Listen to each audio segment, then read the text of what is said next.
Welcome back to Island Life Live. Siapo. It is the art of tapa making in the Pacific Islands of Samoa, and while it is meant to be passed generation to generation, the cultural form has become nearly extinct. Thank goodness for practitioners that continue to keep these amazing traditions alive, and I'm so lucky to be joined by one today right here. Joining us on the couch is Reggie, Meredith, Fitiao. How are you, sister? Doing very good, thank you. Thank you for being here. You are a fourth generation Siapo. This is correct. Tapa maker. That's right. And Siapo is the name of the tapa, or is that the name of your of you as a practitioner? Siapo is the Samoan word for painted bark cloth. Painted bark cloth. I love that. Yeah, and there's different names. So Yes. if you're talking about Tonga, they call it ngatu. Fiji, they call it masi. So it depends on where you are. And in Hawaii, they say kapa. We say kapa, yes. Yeah. But Siapo, you are an expert in this craft, and I wanted to. This is just gorgeous pieces, and you're also the executive director of the nonprofit Samoa Arts. Tell us a little bit about what Siapo is all about and how you have gotten to the art form. I know you're fourth generation, but not everybody picks up after their kupuna. What made you want to pick up after yours? Right, so I'm about 10 years old when I first started seeing tapa, and I'm so intrigued by it. But you know what's really distinct is its smell of the brown dye. Yes. So you can see the brown dye that's here. Yeah, you can really smell. It's very pungent. Even just the tapa alone. Yeah, now that has a really nice, gentle smell to or scent to it. But after 10 years old, and we're at Auntie Mary Pritchard's house. And so Auntie Mary, she's this world-renowned tapa maker. And she will teach anyone at the time, and this is like, we're talking about the 1970s. And so after those years, I go to high school, I go to college, I come back, I'm an art teacher, and here comes Auntie Mary teaching my students how to do tapa. I love It's this beautiful generational sort of mixture of things. But then now look at, here I am, I'm in my 60s and I'm still doing Siapo. And why is that? Because it's so important to pass on the legacy of the arts, especially to our young people. And it's always the pitch I give as an educator in the arts to let's keep doing this because our ancestors are still with us and they're guiding us. Absolutely. Now, I'm generally familiar with Hawaiian tapa making. Can you explain the process of Siapo?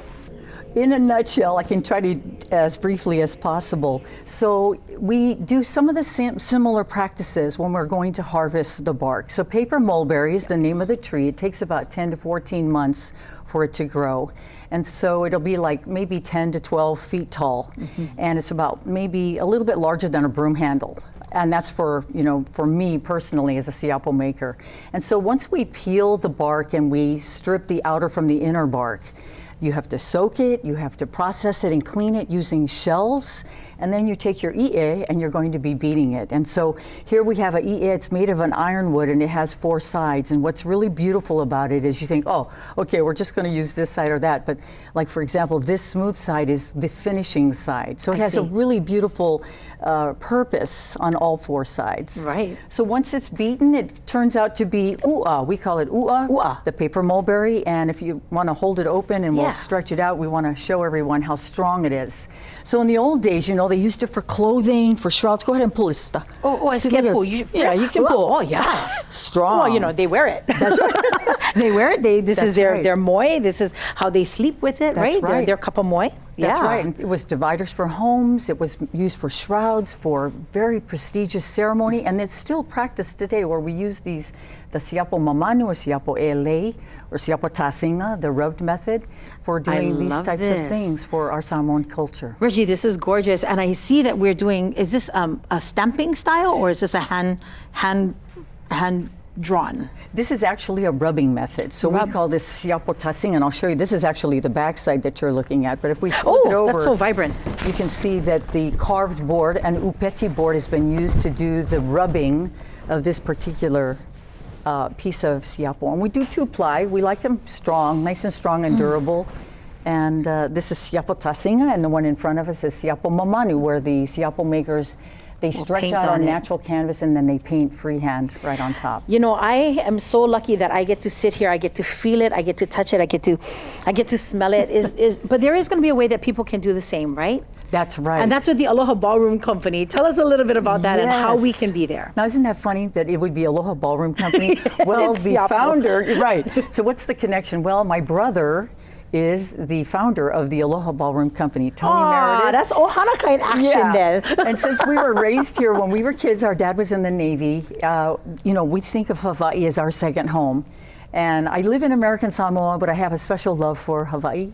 And so tomorrow, 6:30 at 770 Kapiolani Boulevard, we're going to open up the doors, and you're going to see some traditional Siapo that's there, that's going to surround us. And then they'll do a little dancing, and it'll have refreshments, and Oh my goodness. just a mix. You folks cannot miss this event. Again, it is happening tomorrow. We'll have more information for you at kitv.com. But a very big mahalo, Reggie, for joining us. Thank you so much. We're going to be back right after the break. I love this. Oh, Thank you. oh, that's smellish.